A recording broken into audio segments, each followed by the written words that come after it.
New York, and Dr. Hoshan Barucha, who has just arrived from India. They are all long-term disciples of Meher Baba. Darwin Shaw will tell us about Meher Baba. As you know, Meher Baba brought the West and the East together through the message of love. Mr. Darwin Shaw, would you please tell us something about Meher Baba? I'd be delighted. Actually, I've known about Meher Baba since 1932 and have been with him many times, both in America and in India. And my experiences with him are beyond the terminology of remarkable, and been exposed to the impact of the divine love that radiated from him all the time was something that is simply overwhelming. We were with him on so many occasions when we had the opportunity to see him working with people of all classes, of all stratas of life, and to see the divine love and its reaction upon people was something that one would expect to find in an incarnation of the divine. Regarding him as the divine beloved incarnate is no exaggeration. I recall very well one of the first meetings with Baba here in New York City in the year of 1934. It was at the Sheraton Hotel, and we had this opportunity to see him in his room, his suite of rooms. And he wore this beautiful Indian sadra, and at that time, of course, he had long hair and a flourishing mustache, and his eyes were so beautiful and filled with love. And when we came into this room, it was such a glorious afternoon experience with him. I came to him as one comes to Christ, and that is indeed whom I found there. He had us sit around him, and I know that I wanted to be very close to him. And I sort of sat on my haunches, rather on my knees, and leaned back on my heels in front of him, where I could look up into his beautiful eyes. And although he was silent and had been remaining silent for many years, this was part of his active manifestation, to be silent, and leading up to the breaking of his silence and giving forth the one divine word. Although he was verbally silent, he communicated by means of gestures and an alphabet board, and he spoke to us of love. Naturally, one would expect him to, and this is what he did. He spoke to us of loving God, of loving one's fellow man. And we were exposed for the first time to the impact of this glorious, indescribably beautiful love. Dynamically powerful, radiant, luminous, heart-opening, soul-saving love. And we discovered very shortly that he knew all of our thoughts and feelings instantaneously. During the course of this first interview, the thought crossed my mind, this is such a glorious experience, so incredible.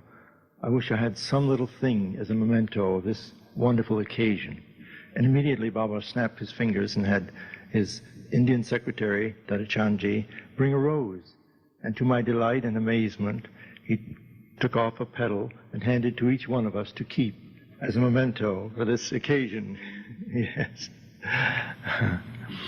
A few days later, we saw him in the midst of a large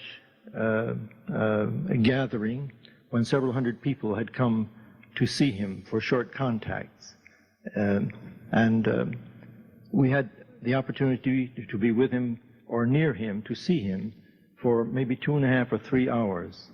And as we sat there and we were in his presence during that time, we began to become more and more imbued with this great love, so that by the time the afternoon was over with, we were quite literally intoxicated with that great love. It was really something.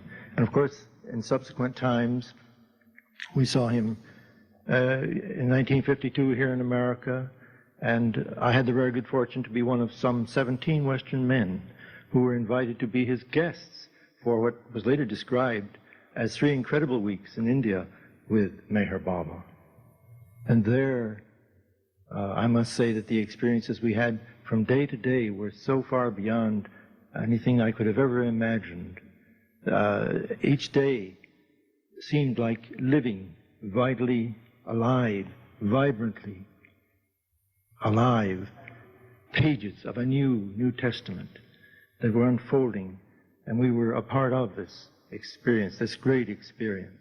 We saw him with vast multitudes there, 60 to 70,000 people in a single day coming to see him, to have their contact with him. People of all faiths and of all stratas of life coming to have some little contact with him. I had come to think that this was a tremendously important spiritual age in which we are living, and that such a one as Jesus would be putting in his appearance. And this was all intuitive, mind you.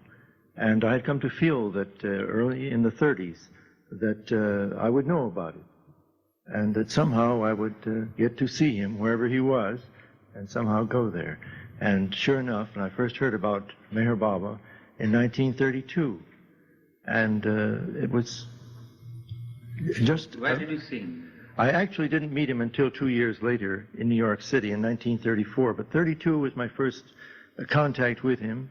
There was an exchange of correspondence. There was an inner meeting, more than one, in the spirit, as it were. And, of course, actually meeting him in the physical confirmed everything I felt in the spirit, that he really was and is the divine beloved incarnate.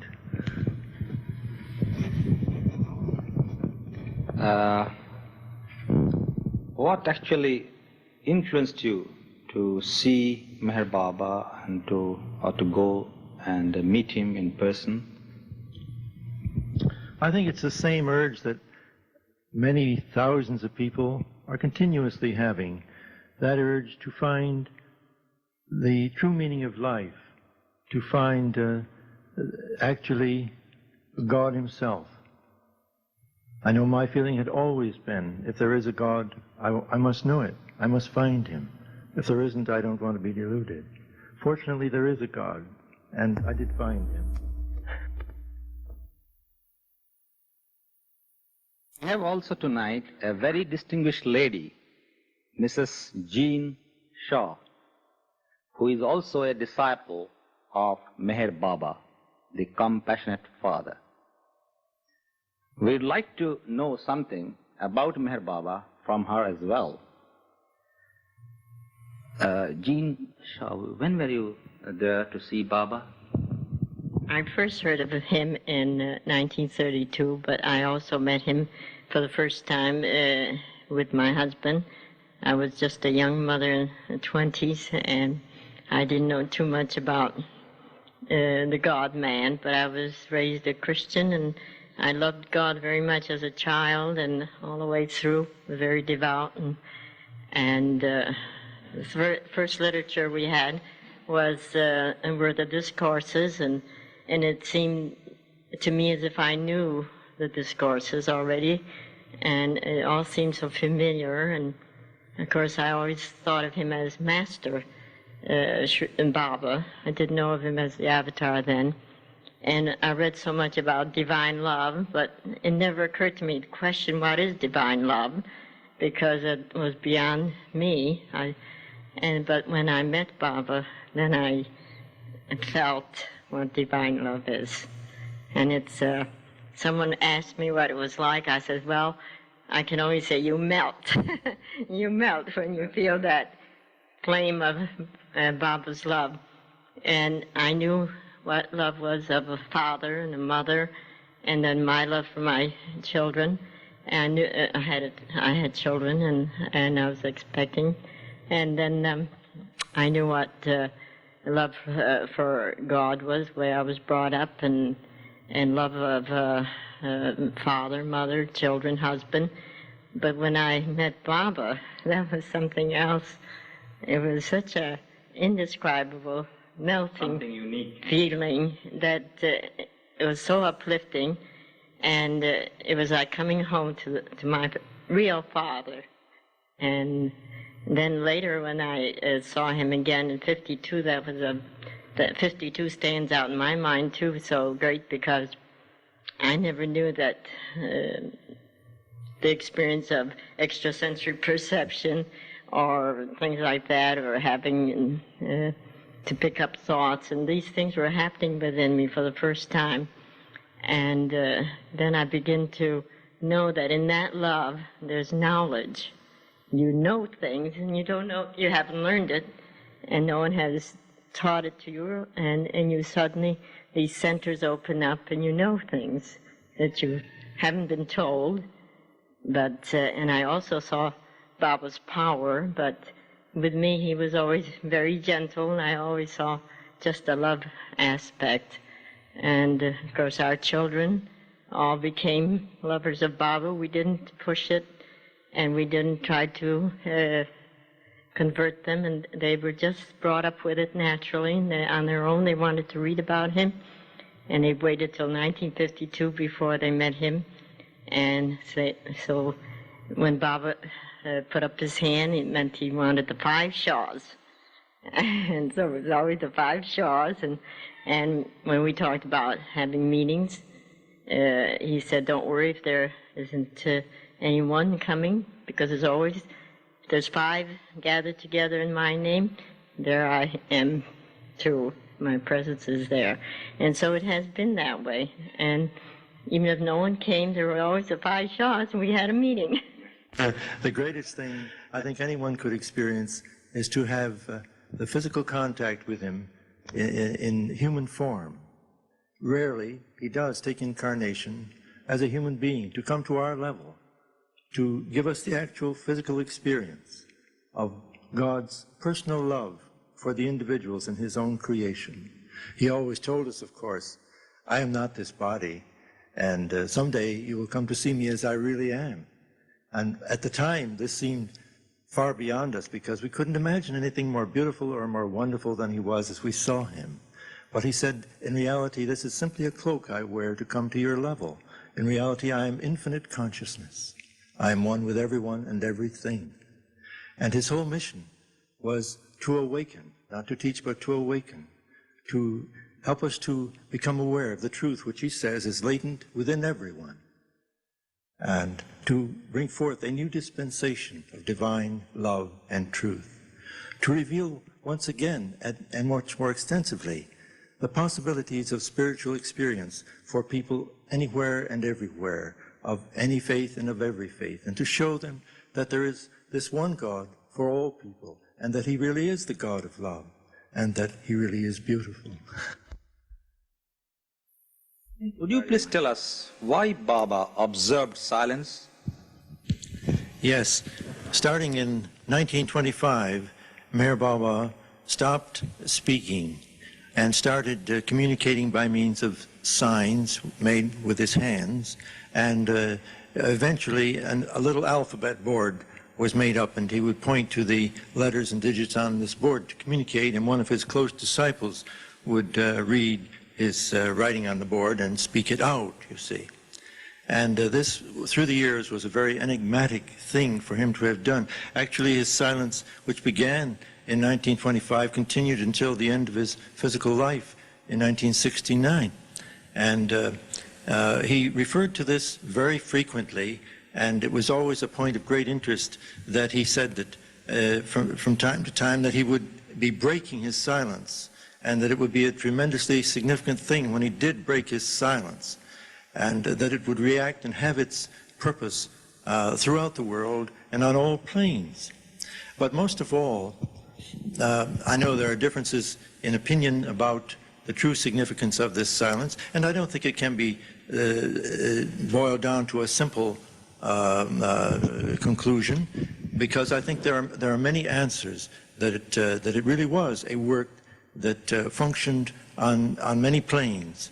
But one of the most important conclusions, I feel, with regard to his silence was and is that it reflected the silence of God.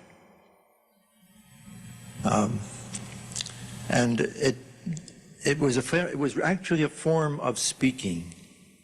You see, he often said, I have come not to teach, but to awaken. Awaken what? To awaken something within.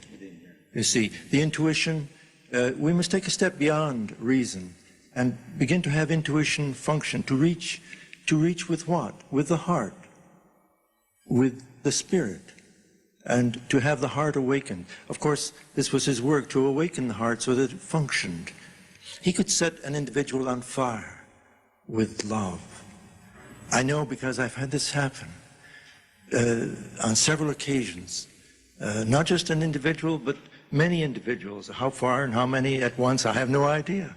But as a personal experience, I know that I've sat before him and I don't know what he did.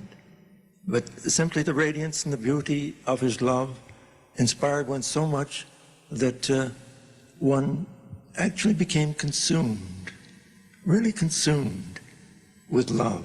From the first hand class, which felt as though it might have been coming down and reaching toward me through thousands of years, and the first look into those deep pools of divine love, which were his beautiful brown eyes, and to feel and to become enwrapped in the bliss of that first embrace was something that I could scarcely even begin to describe, but it seemed to put one into immediately into a state of great inner freedom, great joy, great bliss, great inner happiness.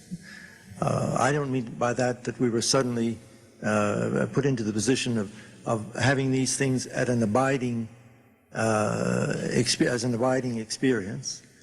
Like anyone else, we would have these contacts with him, these wonderful contacts, but then we would have to struggle with our own problems, but inwardly learn to bring them to him.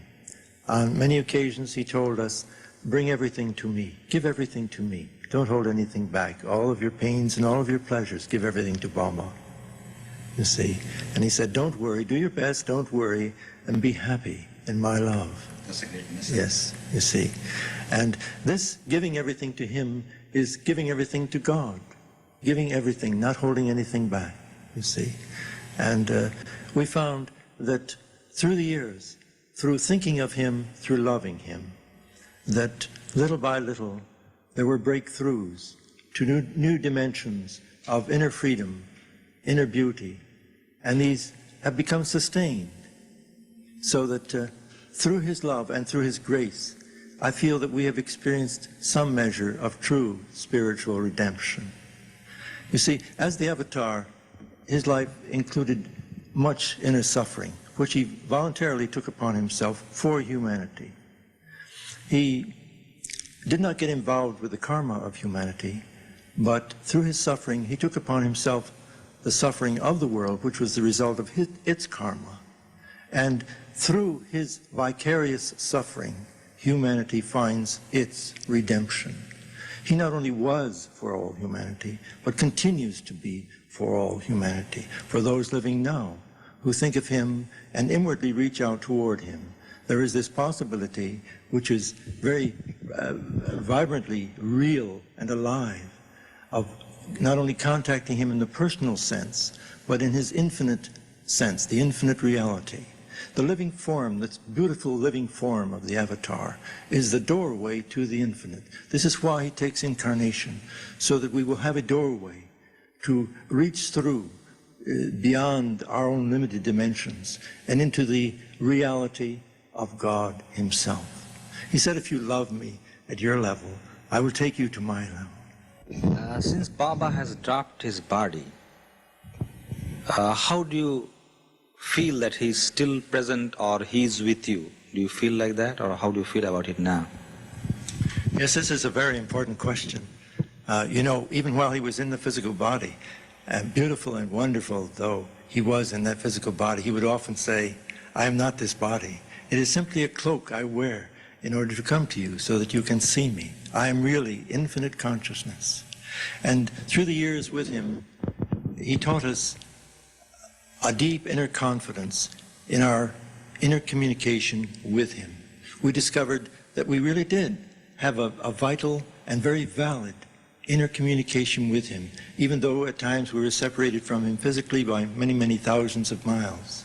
And we were meant to learn this, to learn that through a very personal inner contact with him, we would be developing the ability to establish a real, a vital, a living, very valid contact with him in his infinite sense, as infinite consciousness.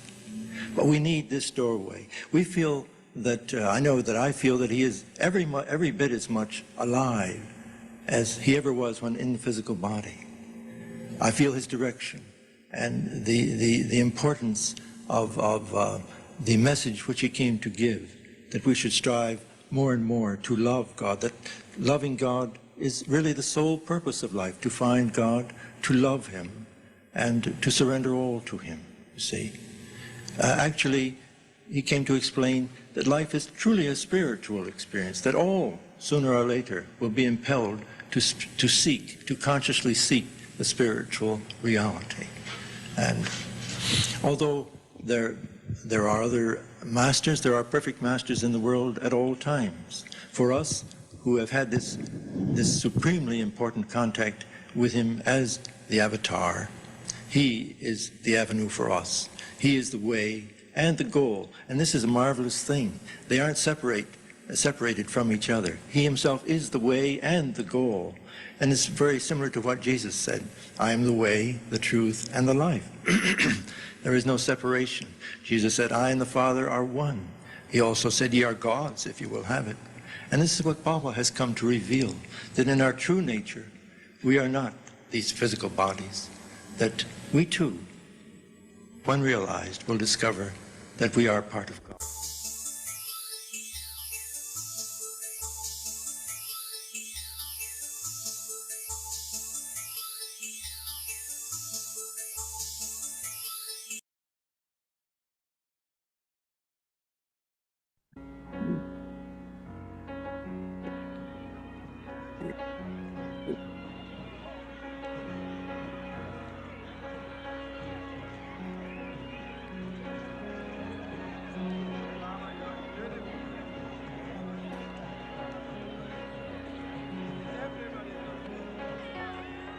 On September 12, 1954, Meher Baba gave his darshan, or personal blessing, to about 75,000 people in Ahmednagar, India. On this day, Meher Baba issued his call. His words were read out on his behalf, and they continue to ring with profound significance for all of us in this time.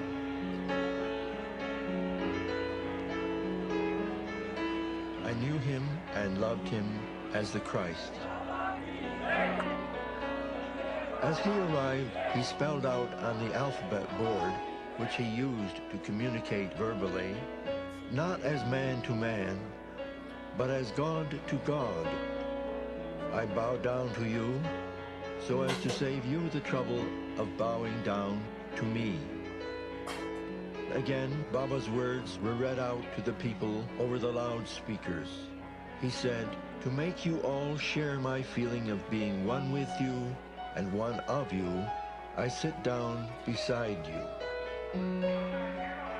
Returning to the platform, he washed the feet of 7 poor men, after which he gave each a gift of 51 rupees, saying, as each one of you is in one way or another an incarnation of God, I feel happy to bow down to you and to lay at your feet this Devdakshana, gift offered to a deity.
The whole thing came more or less as a surprise, probably not only to me, but to the other Westerners.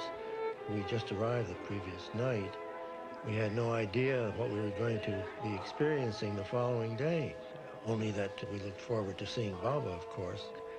And Baba was very beautiful and very, very powerful as he came up on the platform. And he just gave us a glance, a quick glance, you know, just to acknowledge our presence there. So many who came before him brought beautiful, sweet-smelling garlands of flowers. So the atmosphere was surcharged with that fragrance of mostly the jasmine, sweet-smelling jasmine flowers.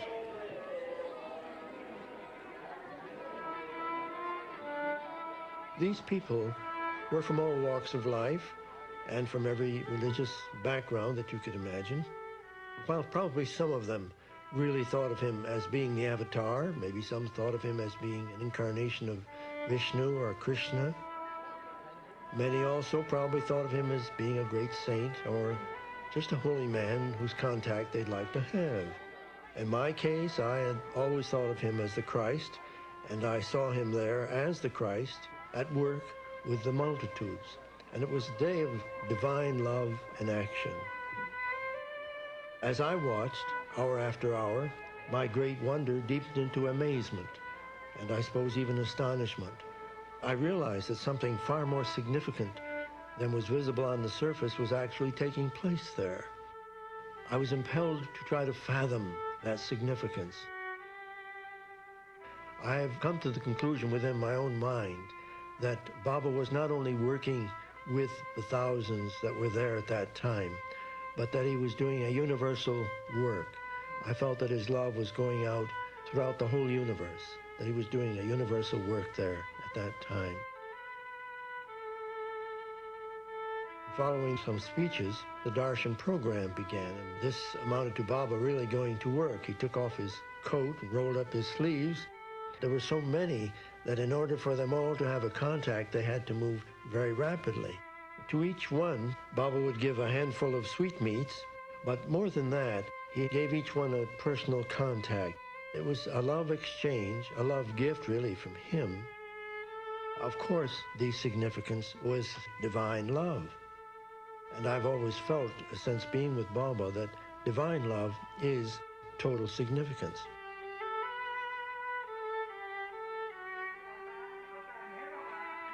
Although, as a vital part of his mission in the world, he had remained silent since 1925, he gave out many messages and even dictated several books. Here then is the message, Meher Baba's Call, as dictated by him in English. Age after age, when the wick of righteousness burns low, the Avatar comes yet once again to rekindle the torch of love and truth. Age after age, amidst the clamor of disruptions, wars, fear, and chaos, rings the Avatar's call, come all unto me. Although because of the veil of illusion, this call of the Ancient One may appear as a voice in the wilderness, its echo and re-echo nevertheless pervades through time and space to rouse at first a few and eventually millions from their deep slumber of ignorance. And in the midst of illusion, as the voice behind all voices, it awakens humanity to bear witness to the manifestation of God amidst mankind. The time is come. I repeat the call, and bid all come unto me. This time-honored call of mine thrills the hearts of those who have patiently endured all in their love for God, loving God only for love of God. There are those who fear and shudder at its reverberations and would flee or resist, and there are yet others who, baffled, fail to understand why the highest of the high, who is all-sufficient, need necessarily give this call to humanity. Irrespective of doubts and convictions, and for the infinite love I bear for one and all, I continue to come as the Avatar, to be judged time and again by humanity in its ignorance, in order to help man distinguish the real from the false. Baba interrupted the program to go to a nearby field where there were some 20,000 poor people being given a free meal. In their devotion to Baba, they would not even start eating their meal until Baba came and shared a little of it with them. This was the only actual break that I saw him make all day.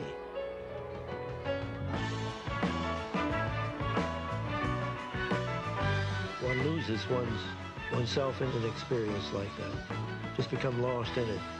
Really overwhelmed by it, I might add. At least I did. Hear me, he calls to everyone. Hear me, to sustain the world I've come. Oh, hear me, for my life I give for you. For soon the day will come when everyone will know the truth. The schedule was for Baba to leave at 6 p.m. But still, there were so many pressing forward to see him and have a contact with him that he climbed up on top of the car. Baba's love radiance lent a special kind of glow to the whole atmosphere. One did not remain static and crystallized as one ordinarily was, being around Baba. There was always some kind of a dissolving process that took place. And on this occasion, it was really gigantic. It was devastating to the hard shell of the personality self, you know, the crystallized self. When that begins to dissolve, something else can happen within, and one is able to experience love at a much greater intensity than ordinarily, and actually to express, to feel that love. Even after Baba left, people were coming by the thousands until late at night, and of course they did not get to see Baba that day. So he arranged to have another darshan program on the 26th of September 1954 near the trust's office in that compound. And people came forward, the same as they had at the big mass darshan, had their intimate contact with him, their love contact with him.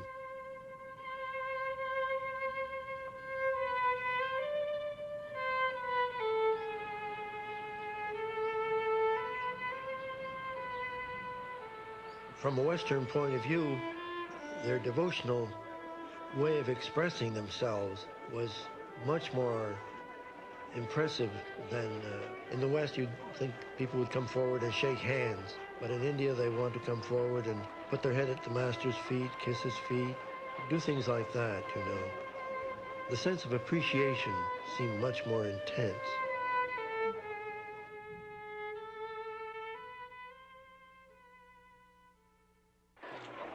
To continue with Baba's words from the call, invariably muffled in the cloak of the infinitely true humility of the Ancient One, the divine call is at first little heeded, until in its infinite strength it spreads in volume to reverberate and keep on reverberating in countless hearts as the voice of reality. Strength begets humility, whereas modesty bespeaks weakness. Only he who is truly great can be really humble. When, in the firm knowledge of it, a man admits his true greatness, it is in itself an expression of humility. He accepts his greatness as most natural and is expressing merely what he is, just as a man would not hesitate to admit to himself and others the fact of his being man. For a truly great man who knows himself to be truly great, to deny his greatness would be to belittle what he indubitably is. For whereas modesty is the basis of guise, true greatness is free from camouflage. On the other hand, when a man expresses a greatness he knows or feels he does not possess, he is the greatest hypocrite. Honest is the man who is not great, and knowing and feeling this, firmly and frankly states that he is not great. There are more than a few who are not great, yet assume a humility in the genuine belief of their own worth. Through words and actions, they express repeatedly their humbleness, professing to be servants of humanity. True humility is not acquired by merely donning a garb of humility. True humility spontaneously and continually emanates from the strength of the truly great. Voicing one's humbleness does not make one humble. For all that a parrot may utter, "I am a man," it does not make it so.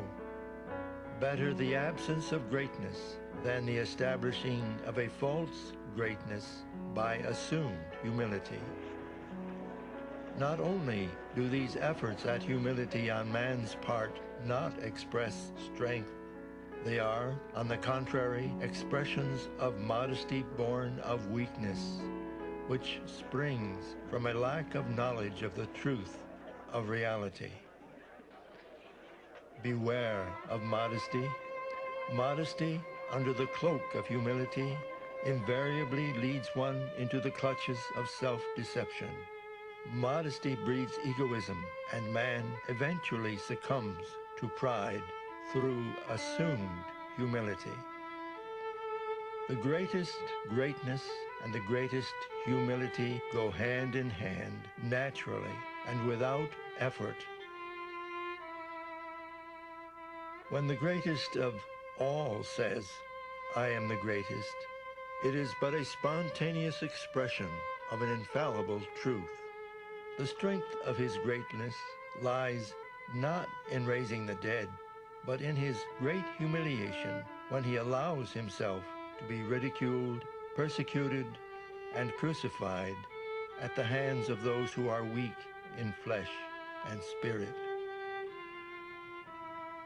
Throughout the ages, humanity has failed to fathom the true depth of the humility underlying the greatness of the Avatar, gauging his divinity by its acquired limited religious standards. Even real saints and sages who have some knowledge of the truth have failed to understand the Avatar's greatness when faced with his real humility. Age after age, history repeats itself when men and women, in their ignorance, limitations, and pride, sit in judgment over the God-incarnated man who declares his godhood, and condemn him for uttering the truths they cannot understand. He is indifferent to abuse and persecution, for in his true compassion he understands. In his continual experience of reality he knows, and in his infinite mercy he forgives. God is all. God knows all, and God does all. When the Avatar proclaims he is the Ancient One, it is God who proclaims his manifestation on earth. When man utters for or against the Avatarhood, it is God who speaks through him.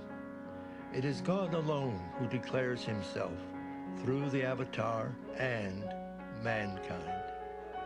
I tell you all with my divine authority that you and I are not we, but one. You unconsciously feel my Avatarhood within you. I consciously feel in you what each of you feel. Thus, every one of us is Avatar in the sense that everyone and everything is everyone and everything at the same time and for all time.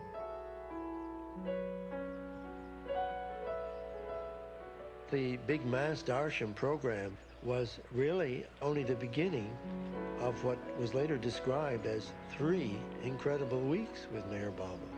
There were many other days which seemed equally incredible. Just incredible. It was so wonderful being with him. Coming to India was the culmination of many years of longing and inner striving to be near to him. Being in his presence day after day brings about a radical change in one's inner being. Baba himself is unlimited, infinite consciousness. He is unlimited light, unlimited truth, unlimited reality, unlimited love, the ocean of divine love. Simply being in his presence, we were exposed to these very truths, this very reality, enveloping and permeating and just filling us with well, mostly his divine love. Baba goes on to say in the call, there is nothing but God. He is the only reality, and we all are one in the indivisible oneness of this absolute reality. When the one who has realized God says, I am God, you are God, and we are all one, and also awakens this feeling of oneness in his illusion-bound selves, then the question of the lowly and the great, the poor and the rich, the humble and the modest, the good and the bad, simply vanishes. It is his false awareness of duality that misleads man into making illusory distinctions and filing them into separate categories. I repeat and emphasize that in my continual and eternal experience of reality, no difference exists between the worldly rich and the poor. But if ever such a question of difference between opulence and poverty were to exist for me, I would deem him really poor who, possessing worldly riches, possesses not the wealth of love for God. And I would know him truly rich who, owning nothing, possesses the priceless treasure of his love for God. His is the poverty that kings could envy, and that makes even the King of Kings his slave. So many times I have thought about you in the darkness of my room all alone. And now it seems that all of my thoughts of you, it seems that somehow they have grown. For you mean so much more to me, so much more than I had ever known. For you're all that is in life. Yes, you're all that is in life. You're all that is in life.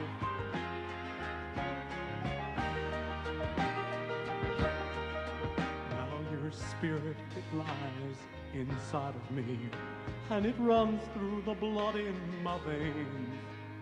I guess that's why all that I know in my life, it's that I will see you again. Well, if you're in me, well, if I'm in you, then for everything it must be the same. Then you're all that is in life. Then you're all that is in life. You're all that is. You're all that lives. You're all that Know, is. therefore, that in the eyes of God, the only difference between the rich and the poor is not of wealth and poverty, but in the degrees of intensity and sincerity in the longing for God. On the 29th and 30th of September, we Westerners were privileged to attend an important meeting at Mehrabad, during which Baba gave his final declaration. As the meeting began, Baba greeted each one with an embrace. Again, from the message Meher Baba's call, love for God alone can annihilate the falsity of the limited ego, the basis of life ephemeral. It alone can make one realize the reality of one's unlimited ego, the basis of eternal existence. The divine ego, as the basis of eternal existence, continually expresses itself, but shrouded in the veil of ignorance, man misconstrues his indivisible ego and experiences and expresses it as the limited, separate ego.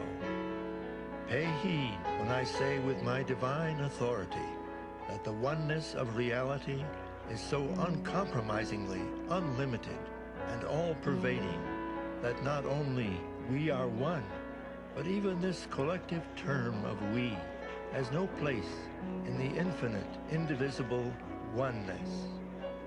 Awaken from your ignorance and try at least to understand that in the uncompromisingly indivisible oneness, not only is the avatar God, but also the ant and the sparrow, just as one and all of you are nothing but God. The only apparent difference is in the states of consciousness. The avatar knows that that which is a sparrow is not a sparrow, whereas the sparrow does not realize this, and being ignorant of its ignorance, identifies itself as a sparrow. Live not in ignorance.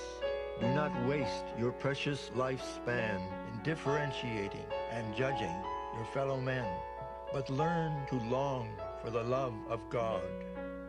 Even in the midst of your worldly activities, live only to find and realize your true identity with your beloved God. Be pure and simple, and love all, because all are one. Live a sincere life, be natural, and be honest with yourself. Honesty will guard you against false modesty, and will give you the strength of true humility.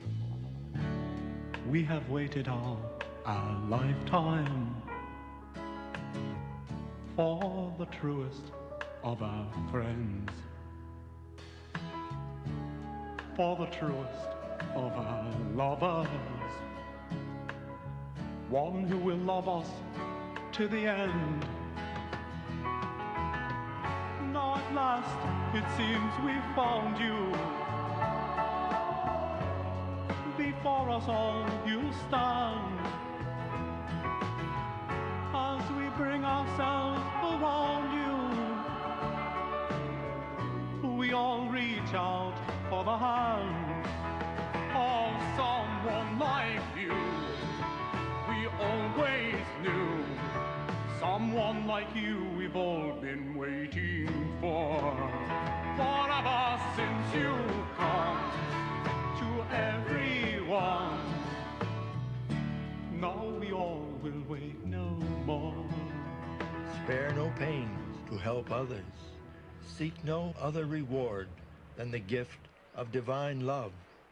Yearn for this gift sincerely and intensely, and I promise in the name of my divine honesty that I will give you much more than you yearn for.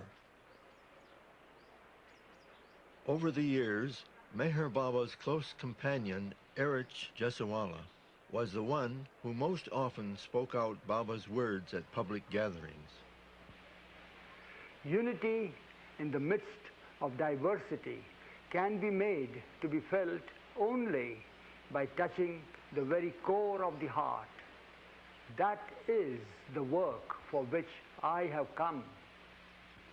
I have come to sow the seed of love in your hearts, so that, in spite of all superficial diversity, which your life in illusion must experience and endure, the feeling of oneness through love is brought about amongst all nations, creeds, sects, and castes of the world. Through the years we will all find, and in time we'll all become someone like you. We always knew someone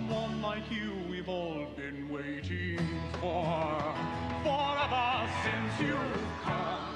On the 30th of September, he led the whole company up the hill at Meherabad, and we gathered with him near what was later to become his tomb shrine. We'll wait no more for someone like you. We always knew someone like you we've all been waiting for. Forever since you've come to everyone. Now we all will wait no more. This is the ideal way, through the personal aspect of God, to discover the unlimited nature of divine love, which eliminates separation of all kinds and gives one a sense of oneness. He explained to us in India that he's really always with everyone. But for the most part, people are so preoccupied with other things that they're not conscious of it. So that they have to be working on becoming conscious of his presence and to value that presence rather than all the other things which distract the mind and the heart, you see.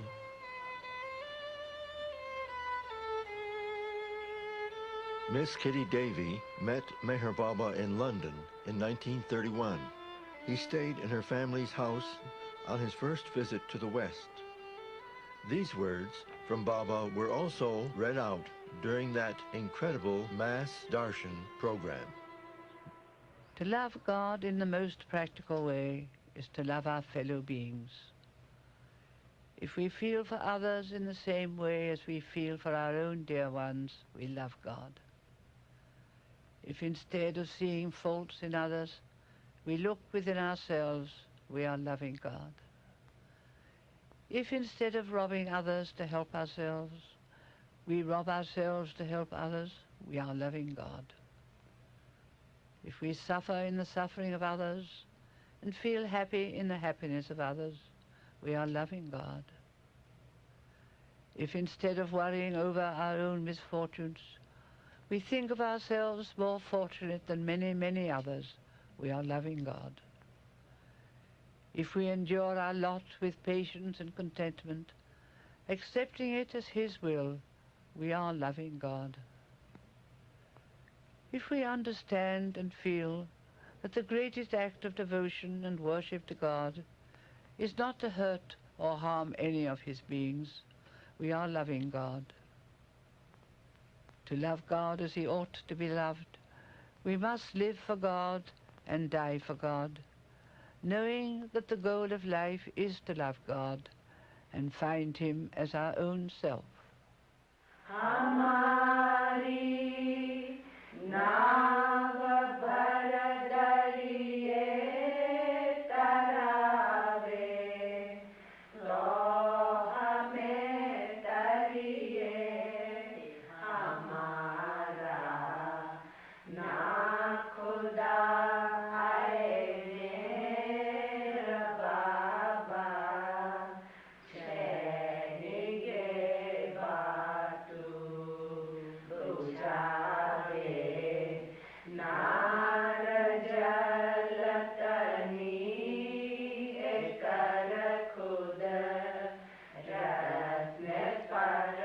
Again, from the message Meher Baba's call, Baba said, I give you all my blessing, that the spark of my divine love may implant in your hearts the deep longing for love of God.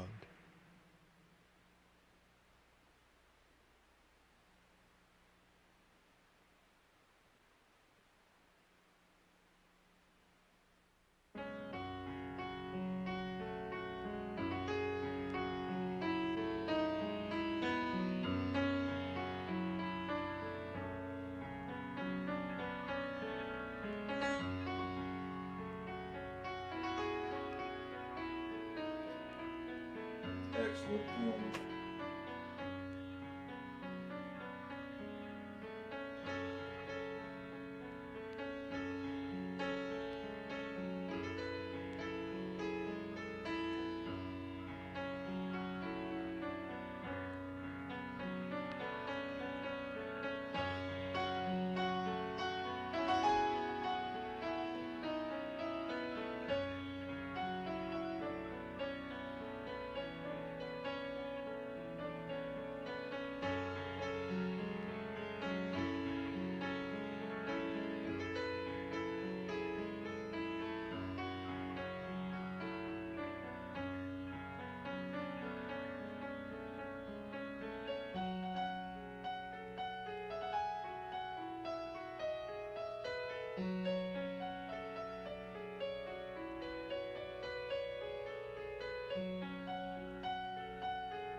Oh.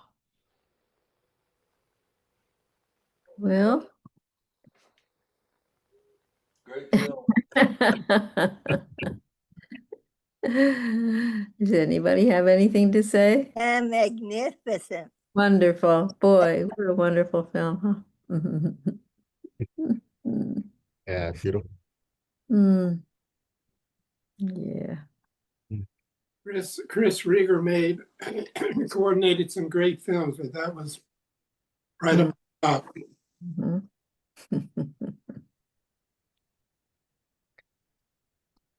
Is he still living in Myrtle Beach or no? Last I knew, he was on a farm, had a farm or something in New York State. Mm. He came down. It's probably been a number of years. Brought a whole bunch of produce down into the refectory.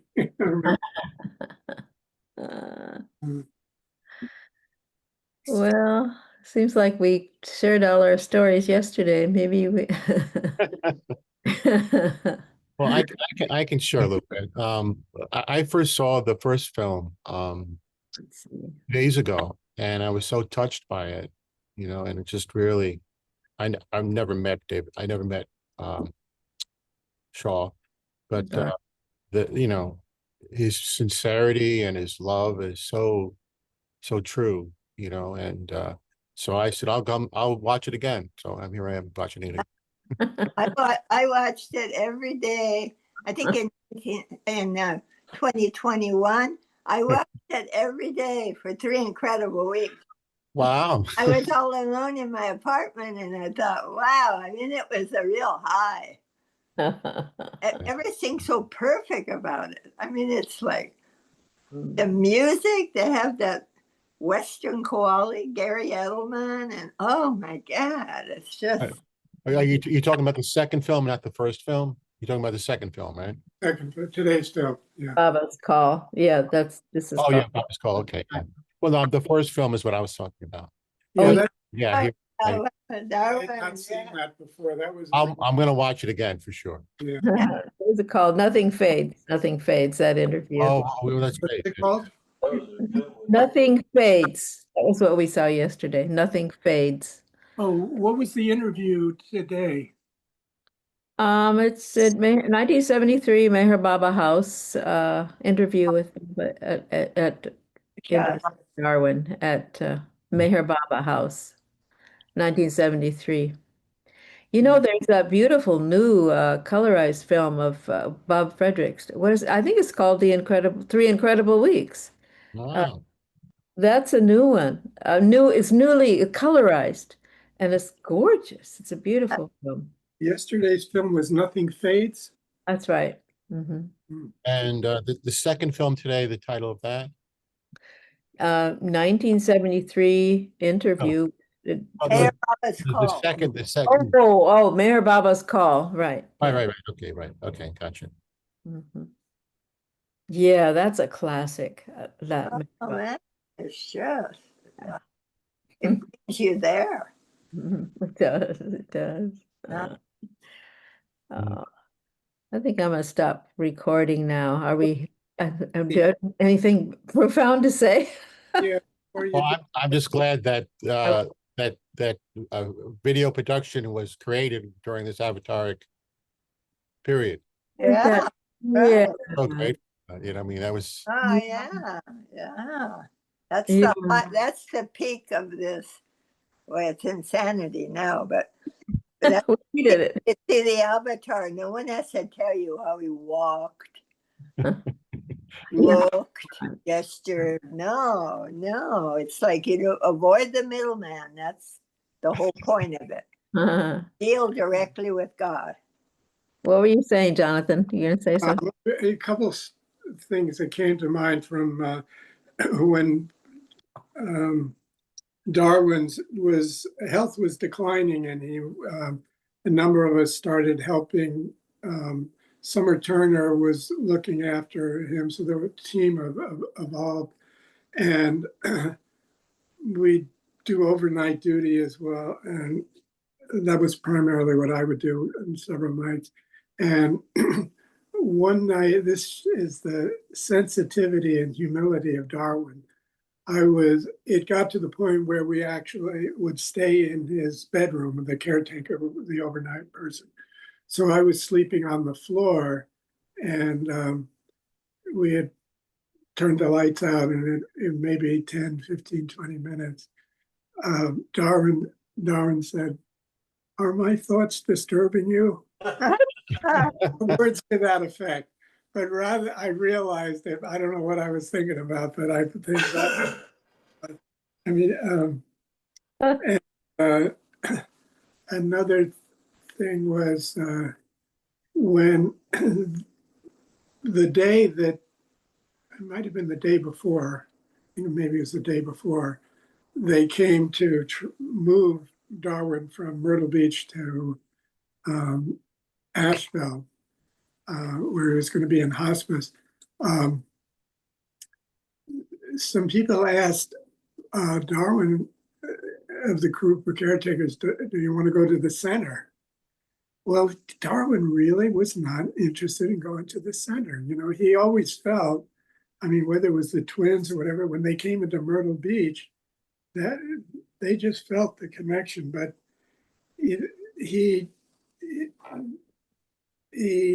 the request or the suggestion kept coming up, so he agreed. So we did go down, and we went to the barn, as I recall, first, and Jeff and maybe Damien brought out the yellow chair to the car, you know, that he had to take, and so on and so forth, and then went to the lagoon cabin. He had to haul that chair in New York. He had to get a taxi big enough. It's a big chair. You know, that's right. They have those checker cabs in New York are big, but you definitely have to get one of them. But anyway, and then we went to Baba's house, and he actually went in Baba's house. And when we got back, we were, as Shaheen Korshandi and myself, we were sitting in the kitchen looking after Darwin. And I don't know whether that was one aside. I don't know, somebody may have already mentioned it, but Darwin was an incredible checker player.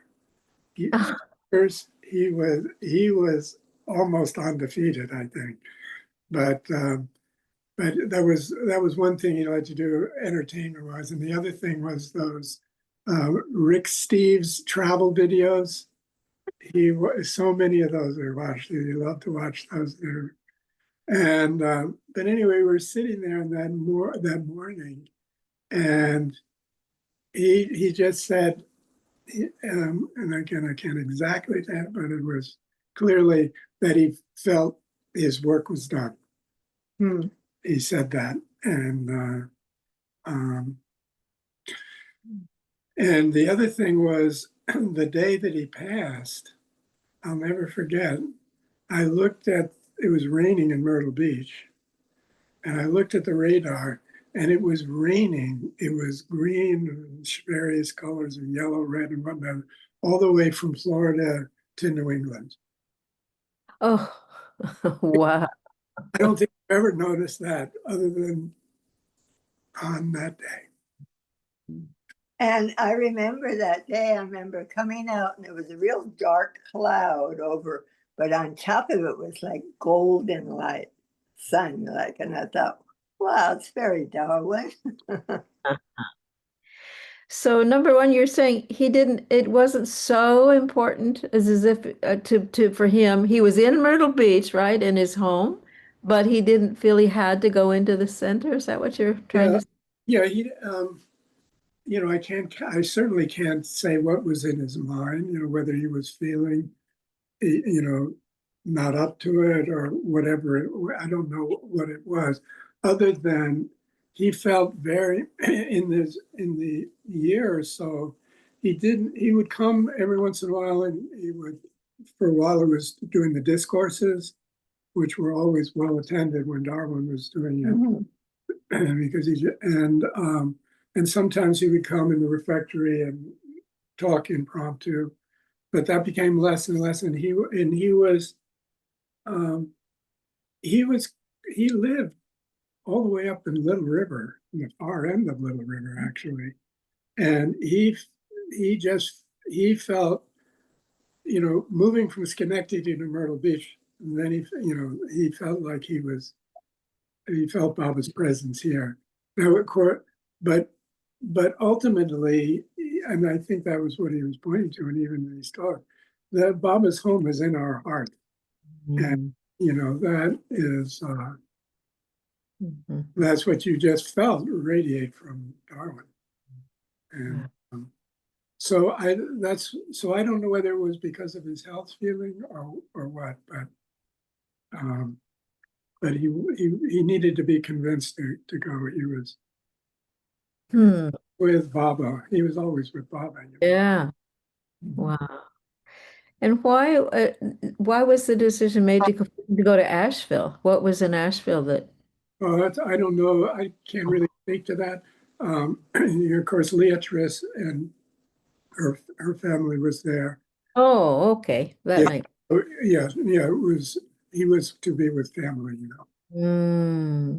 So I think this is again just pure speculation on my part. I don't know what prompted him to say that his work was done, but because he was in Myrtle Beach, in Baba's home, and doing that, as opposed to going to Asheville, I think his primary, I don't know whether he was associating that with this, because certainly he continued to serve Baba wherever he was, but he had, perhaps it was that he had completed his work in Myrtle Beach. I don't know. I just know that he said it. Wow. Oh, thank you, Jonathan. That's wonderful. The new stuff. Wonderful. What a privilege. You got to be his caretaker for people. And of course, people came from all over to be, to visit him in his later days that were close to him. And it was very, very special. It wasn't too long before that he was up on the roof trying, he was always active, wanted to stay active, right? But how long were you his caregiver? I don't remember. I imagine it was a matter of months. Maybe 5 or 6 months. I don't know. I don't remember. I wasn't the only one. There was a team of us, and Jeff Overton and Summer Turner and Damien and so many. Wow, what a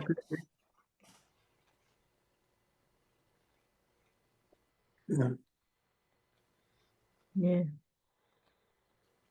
Wow. To talk with him and have conversations with him and oh yeah. Yeah. He seemed like a great friend. Yeah, he was very regular guy, in terms. Yeah. I mean, his job in Schenectady was he was in charge of the road signs and, basically keeping the roads, the lines on the roads, the dashing lines or double lines or whatever. So he had a very simple life in terms of the work to support his family. But, he had this incredible spiritual life that he went wherever he went. I didn't get to go to, so a lot of people can speak better than I can on those aspects of this connecting meetings. Was he the one that built a lot of that, the retreat? Was that him? He was involved. He was involved. He came down with Elizabeth and Irina. And actually, his parents were the first caretakers. Oh, And they actually, his parents lived in Yukon Dunes for a year. I'm not sure whether it was 1947 or what year it was, but they lived there for a year, and would check in on the center and whatnot. And then the following year, Darwin and his whole family came to Myrtle Beach, and they were caretakers there. And also Darwin was charged by Baba to basically walk and survey the 500, well, it was 800 acres then. The original 800 acres, it was 300 acres on the other side. It's now a mall. And Darwin walked it and noted, because it's amazing, just a few feet of elevation makes a difference in the flora, the tree, certain trees. And he noted all of those changes, like the parts of the center where there's moss and you only find it in this particular area. And he noted that there were a particular large number of oak trees down where the barn was. And so he recommended that the barn as the site for the barn as being down by that area where those oaks were. And he also, if you remember, when you go by Laurel Oak on the way to Barbara's house, and the first time they came down and visited and they were looking around, he had spotted that mound that's by the path. And I don't know, he just noted it. And then he said, I saw this mound, and whether it was Elizabeth or Noreen said, well, let's find it again. So they collected a number of shells from the beach, and they went out looking for this mound. And they were calling out Baba's name so that they didn't lose track of one another. And then somebody said, oh, here it is, and they came there. And they spelled out Baba's name on that mound. And Elizabeth, she tells the story on an audio tape. She says, now we spelled out that name. Now, whether those shells stay there or not, the Baba's name, that's always on that mound. And many years later, when they were going to build the library, Kitty said, in her inimitable way, said, well, what about building me a library on the mound? and Elizabeth said, no, that's. As a matter of fact, they started to build a cabin near that mound, and it was also moved out of respect for that spot. Huh. But whatever the significance is, that's the story of that mound. Does anybody probed the mound to see? Is it like a native? Some people think it's I think it's associated with the Native American. And there's two possibilities that are one, people think that maybe it's a burial mound, but it's not tremendously big, but certainly it could be that. And the other thing is, I was reading an article about Aborigines in Australia, and they, by the ocean, where they got sustenance from the shellfish and whatnot, they would make mounds of the shellfish as out of respect and gratitude. So it was that was their orientation towards those shells. And so it's a possibility that it could be a shell mound, because the unlike Americans who build right on the ocean and then have to worry about hurricanes, the tribe that were in this area, the Waccamaw, were inland in the area of Aner, which is probably 25 miles inland. And they would come out to fish and harvest rice and that sort of thing. But so they were present, but they didn't have settlements here. Interesting. Wow. You said Darwin was good at checker. Yeah. many times. Were there other just sort of, I was, when we had this little time in the swimming pool, I was really impressed by his athleticism. He was real active and You should ask Jeff about that because, I mean, Jeff talked about he and Denny walking on their hands to take darshan on the samadhi. what? Yeah. What was that? Yeah, they were very acrobatic, as was Darwin. My Darwin sorry asked him to used do to that. hold Jeanne above his head, and she would stand on it. And I mean, he could do all sorts of gymnastic things. And you know, he told the story of, you know, going out in the summers to you know, finding jobs, working on cattle ranches, breaking horses, doing all that sort of, he did the whole thing, you know. Wow. So it wasn't Darwin who walked on his hands, it was Denny and a friend, right? Well, I'm sure Darwin could have walked on his hands too. Yeah. I don't know. Ask Jeff or Denny. Uh, They'll know that for sure. I'm not sure. uh, Well, well, Darwin also said about, because one time he's out in the West, you know, just he could see so much of the sky. He says it helped him get in touch with his inner space, to be around space like that. And I remembered that. I thought, that's good. Yeah. hmm. Mhm. Mm. Well, thanks. Thanks for the memories. This is great. It's wonderful to have these just little facts about people. So, Yeah. Well, thank you, Betty, for doing all Glad you do. All you do. Yeah, I have to say, Betty, you're like, you know, well, Ruthie was the queen, but she's, you know, I stepped, I was the last one standing. So, but I'll do it for a while. We'll see what Baba wants. Yeah.